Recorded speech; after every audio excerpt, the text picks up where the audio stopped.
قدمت بر خاندان نوت خجسته باشد. الها با لبخند بزیبت، با سخنهای نفیست، با قدمانی های عجیبت به دل هر یک از اهل و عائلت مهر بخشید.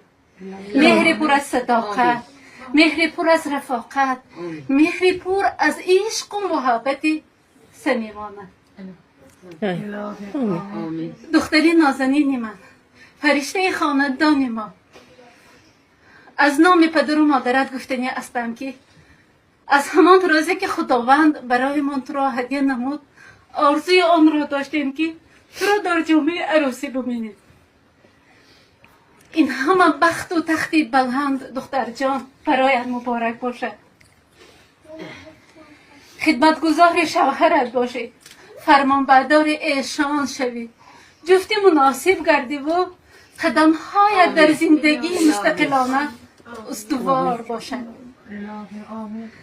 ای آشیان زندگی، ای منزل نزد قدوم، با تو بودم یاری قرین 18 بهار پرسمن.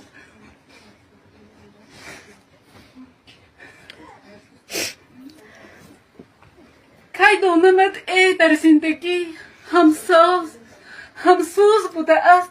دختر به درگاه پدر ستاره روز بوده است. شامی که رفتم از برت طفل زدامانم گریخت. آهم سمایت را گرفت، باران اشکم ریخت. خوشبخت کسی است که خدمت یار کند، هر جا که قدم نهاد گلزار کند. الها از قدم های مبارکت همان خاندان گلزار گردد. آمین آمین.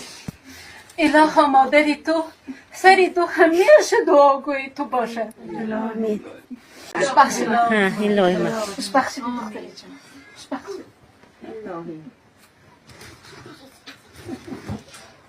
خوشبخت.